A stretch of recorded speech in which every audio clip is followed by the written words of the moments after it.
Hey guys, good day, good afternoon, good morning, and good night to those who are watching this video right now. Glad to have you with me. We are continuing our lighting series that we've started off here. I'm going to make you a material master. All right, and so today what I specifically want to talk about is lighting. When it comes to lighting. Now, lighting is very important. How important is lighting? Well, if you don't have the right lighting, then your texture is not going to look good. You can make the best texture in the world, and guess what? No good lighting, no good texture at all. And so something that I would like to introduce you to is something. Now, just before I tell you this, I myself, I've studied a bit of cinematography. All right, there's a book that I've read. There's a bit of shooting that I've done as well. So I know a thing or two about lighting. All right. And there is a lighting setup basically called 3-point lighting.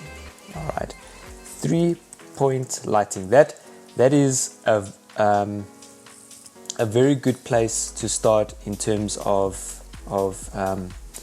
you know, if you want to know how do I set up, where do I start, I don't understand, you know, if you're not sure where to start. And let me just show you something about 3-point lighting here quickly. So 3-point lighting consists of three good lights. Your first light is your key point light, and as you can see, I just googled 3-point lighting. All right, if you're wanting, the first one is your key light, and this is the strongest light within your object. All right, you can see this person over here. This is 3-point lighting.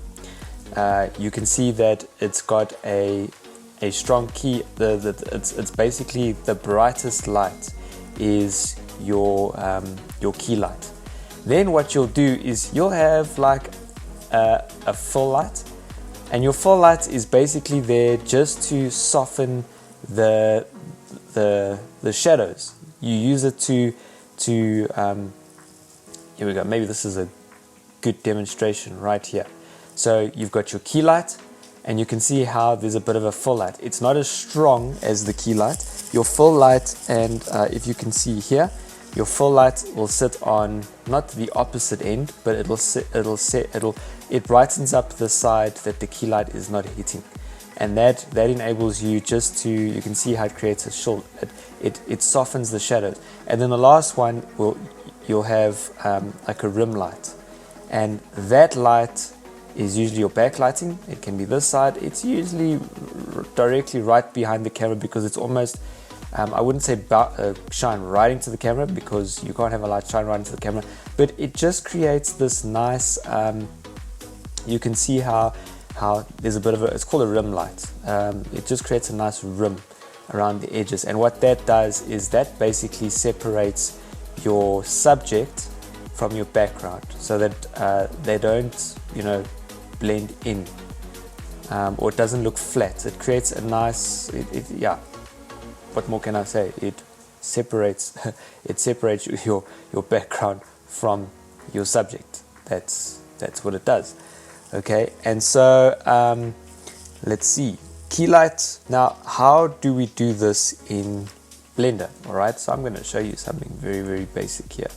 All right, so let's just have our default cube here. I'm just going to get this, holding down holding down Control, and that snaps it in. So I press G for grab, and then I held down Control, even on a Mac as well, while I was moving it up, and it snapped it in those nice increments over there. Okay, there's a good tip for you. I'm going to add in a plane, and I'm going to size it up. All right, great stuff. That is way too big. Way too big scale. All right, I think that's pretty cool. Okay, I'm going to delete the default light, and I'm going to delete the default cube. Great stuff. Okay, and I think I'm going. Let's get some camera here. How do I control the camera? So first of all, you press this button over here. It's the camera button. Okay, I deleted the default camera. Don't delete the default camera. If it's too late, it's cool. You can just create a new camera, press the camera button, it's not black. You just now use the same keys that you use to navigate around. So holding in command, I'm gonna come, oh wait, sorry, before you do that, it's not lock, right, view, lock camera to view, so under view, camera to view, and then what you will see that as I move this camera around, right, there you go, let's just get back to where I was, sure, what not to do, hey, alright, there you go, so there's our camera, it is very tight on our cube, alright, so the same tools that I was using to navigate around now as I shift around as well. By the way, you get to this menu by pressing in on your keyboard. Okay, there you go. So now that we've got our view, I'm going to press the camera key again. That takes us outside our camera. All right, so first of all, the first thing we're going to do is we're going to create an area. There you go, area lamp. All right, I'm going to grab it up. Now you can see it's quite small. I'm going to scale it up. Okay, and of course, as we've learned in our previous lesson, you've got to go into your render preview. So as I press that on, it's going to start working. All right, where is our camera? Our camera is here. All right, let's make that a bit smaller. Now, remember that rotating in Y, remember that basically our key light is our brightest light on our scene. Then if I press G for grab and I press Shift Z, it's going to move it in every other axis and it's going to exclude my yes, it's going to exclude the Z axis. Alright, so I've got to point it there. Now what I need to do is I need to punch this up. My power, I'm going to push it up to 700 watts and there's our beautiful key light. Alright, by the way, if you double tap RR, you get a bit more of a free rotate. Okay, there you go. So that is our key light. Over there, it's the brightest light. I'm going to push this up to maybe 1200 watts. Okay, you can press camera button. There's our nice view of our cube. Okay, and you can see we've got this nice hard shadow here. Now, the beautiful thing about this is that if I want to create a full light. Now, hang on, let me just scale this down. I want to create a full light. Now, I can take an exact duplicate of this. Now remember, we need to put it on this side over here so we can soften up the shadows. In fact, what I'm going to do is this, just so we can get a more understanding of this. I'm going to hit my box, rotate it Z, and I'm going to make sure I get a bit, there you go. Perfect. Got a bit of a shadow on the side there. Cool. Okay. Next thing I'm going to do, I'm going to select my light. I'm also going to duplicate, Shift D. I'm going to press Escape just to let go of that light. You can see I've got two lamps here. I'm going to change my rotation to 3D cursor, and then selecting my other lamp, I'm going to press R and Z. Now what I've just done is I've changed my pivot point to where my 3D cursor is, which is still over there, so that I can rotate around this side. And then of course I can now bring my full light a bit down. Let's see what 220 watts does. There you go. Okay, if I hide my full light, that's what it looks like. Bring it up. Let's say we take it another 100 up. Okay, I want to punch my key light up. Maybe, sure, let's go for 2000. There you go. See, nicely lit. Now if I hit my full light, you can see a bit of a hard shadow. Bring up my full light. That's going to soften things down quite nicely. Alright, cool. And then what we want to do is we want to create our rim light, what I spoke about. Okay, I can duplicate and rotate this around. So Shift D, which means I've got hold of it. I'm going to press Escape, and then I'm going to press, still with it selected, R for rotate in Z, and I'm going to go around. Yes, go around the back like that. Something that I'm going to do with the key light. Oh yes, something to keep note of. My key light should always be basically camera height. So I'm just going to select it, double R for rotate. Just going to try and bring it down just a little bit. See, it's looking a bit more natural. All right, now with my full light, I'm going to try and push it up until I actually see there now. You can actually see over there how already I'm starting to get a bit of a nice rim over there, you know, separation from the background. So let's, number one, I'm going to just rotate in Z. Let's rotate it in Y, get it a bit more higher maybe.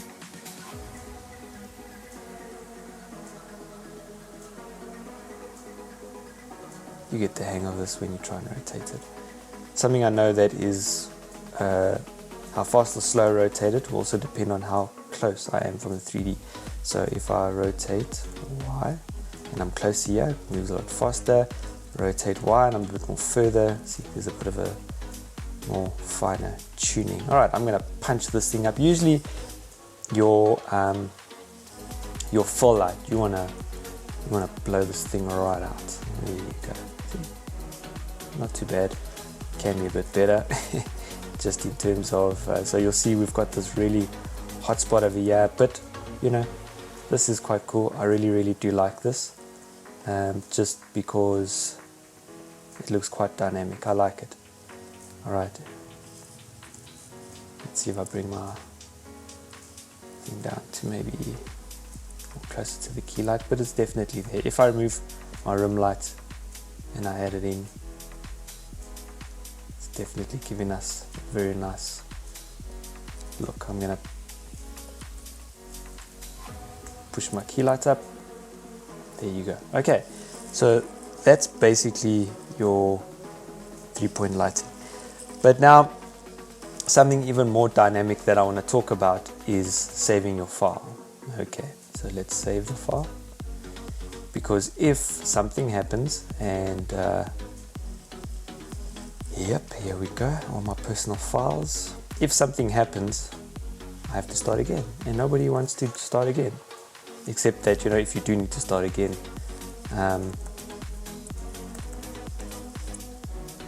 I would tend to find myself doing better. Okay, so that wasn't what I wanted to talk about. I want to talk to you something a bit deeper than 3-point lighting, because 3-point lighting is cool, but it's not true realistic lighting. I mean, you know, you can set up a whole lot of lamps around your cube and you can try and perfect it as much as possible, because if you look at a real lighting scene in a lot of animated films, go look properly. Sometimes they add in little lights here and there because you know, there's an object close to them that reflects light and stuff like that. There's often where they do that. But let's say I want something that is more realistic, right? And that's where something called HDRI comes in. And that is because we have light sources around us, and you have one main light source. Sometimes you'll have two, but let's say, e.g., you have the sun, and the sun is coming through the window. Now you don't just have that. That's not your only light source, because okay, I know it sounds like I'm contradicting myself, but just hear me out. Yes, that's your light source, but your light is bouncing off objects around you depending on those objects' colors, their position, etc., etc., etc. And there's an easier way to do this, and that's using HDRI. And HDRI stands for High Dynamic Range Image. And that is something that has to be, it's not just any image, all right, because it has a specific color depth within the photograph.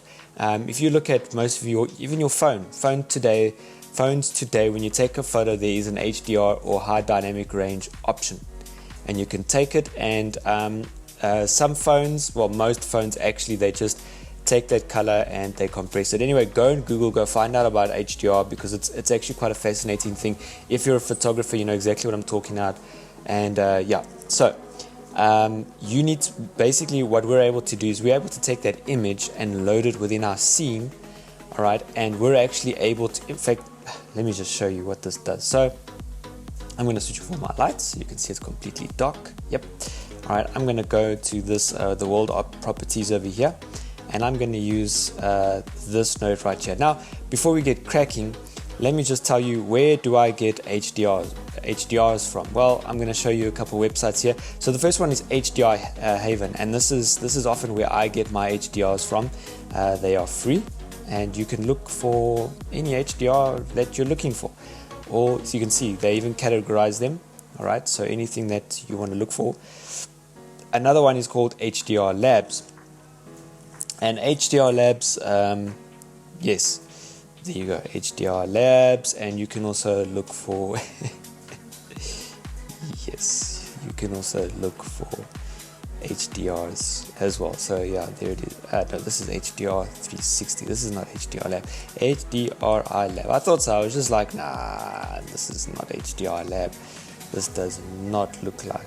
Okay, HDR Labs News. Let's try that again. Okay, HDR Labs. Look, they even give a bit of a, what is HDR? Anyway, I think this is them. I'm not familiar with them. These were just sites that that we can look for. As you can see, it's not secure. So let's just close that up. All right, the other one is called HDR Skies, and this you can see is just skies. I know that it is free for smaller ones, for smaller images, and then up to a certain point, and after that then you have to start paying. But yeah, go check those ones out. But like I said, for me, HDR Haven is my nicely preferred one, and you can even see that they even give previews here to the different objects. You can see how it even takes into account reflection, the type, what the lighting is going to look like, what the transparency looks like. So you can see this is a bit warmer, it's a bit, you know, look there's now with a bit of a lighting source, and for me this is like a heck of a lot more realistic.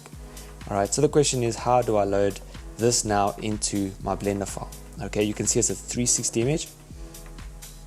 So how do I load this in? And you can check, you can get different sizes, 1K, 2K, 4K, 8K, 16K. 2K is good enough for me. You depending on what you're modeling as well, you might find you need to get a bit more depth or resolution onto your image, and then you can get a higher resolution. So I've downloaded it. All right, let's go back to Blender here, and in this node here I'm going to choose my surface, and I'm going to choose environment texture. Okay, there it is. You can click here, or you can just click here. There it is, environment texture. It's 9 hours. Okay, so environment texture, and now you can see it looks completely pink. If you get this pink, that means you're lacking your HDR. It means that you don't have an HDR, and so we need to load one. Right, so let's click new. No, I'm lying. Don't click new, click open. Yes, and then we'll go to our downloads folder. We are just, have you seen the Martian movie, by the way? It is really, really awesome. Good movie, hilarious. All right, there you go. There's our HDRI. So now we're going to load it in. And now, as you can see, it's literally loaded it into my environment here. All right, have a look. See how it's like my cube is in this room. All right, to the point that, so where are the windows, right? The windows are this side over here. Sorry, there, and you can see this side you have a white wall, there you have a dark wall, but you can actually see how my cube is lit up according to the room. You can also, if you come over here, you can adjust the strength, you can brighten it up. Let's have a look at our camera, and that's where we get our HDR. When you render out, it's not going to render the HDR, right? So here we go, render image. Let's have a look. So you can change the strength, and like I said, even if I were to, okay, it is going to show the image, but you know, that's where you add backgrounds and stuff like that. But you can see how you can get a more realistic, you know, if I had to play around, just have skies in. Now you can even see how this is more of an orangey color. All right, if I were to put this aside, let's say I were to add in, let's add a sphere in here. And let's say I were to, on this sphere,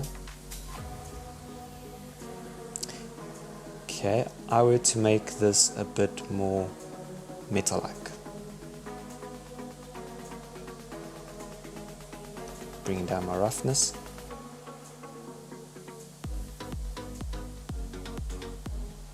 let's just shade smooth, and there you go. And you can actually see how it reflects my room. Pretty cool, hey? This is very, very awesome, right? The other thing that I recommend is that, so there's this over here, which is a render preview. There's also this one, which is material preview, and that uses less of your, so let's say, I mean, right now my machine's pushing up, it's up to 66 degrees. It is a MacBook Pro, so, it runs a bit hotter than a normal PC. So for all you PC users, don't go, sure, that's hot, eh? Yes, it is hot. For a MacBook Pro, this is actually quite a good temperature. I've got my fans running full. But anyway, what I was saying was, if you wish to sort of look at your reflections, and there's very minimal processing that happens when I run it this way, but just make sure that you have scene world and scene lights ticked, because if you don't, then it runs the default, and there you go. You get a bit more of a reflection and your lighting from your HDRI without the actual realistic rendering. I think you'll find there's just it's not 100% realistic. I think you might look at your shadowing, etc., stuff like that. But anyway, so that's how you load it. You will see that the color temperature, you can see the reflections, your light sources, etc. All right, and so light is also color, so it also affect, like I said, your material, and so good lighting equals good material. And this is often what they do. When they shoot movies, if you look at Avengers, if you look at the Marvel Cinematic Universe, when they were shooting on location and Iron Man was there with his helmet that was a bit slightly shiny, do you know that with the first Avengers, they literally shot like almost I don't know if it was just Manhattan or if it was just sort of more in the island part of New York, but they shot like many blocks of HDR. Especially there's the part where where Iron Man is. They were flying around New York, busy defeating the what did you call them, the Chitauri. I think it's called the Chitauri. But when they were defeating them, they were obviously flying around, so they had to do HDR shots of every part of New York, so that when they actually rendered their 3D, the 3D creatives of the Marvel Cinematic Universe,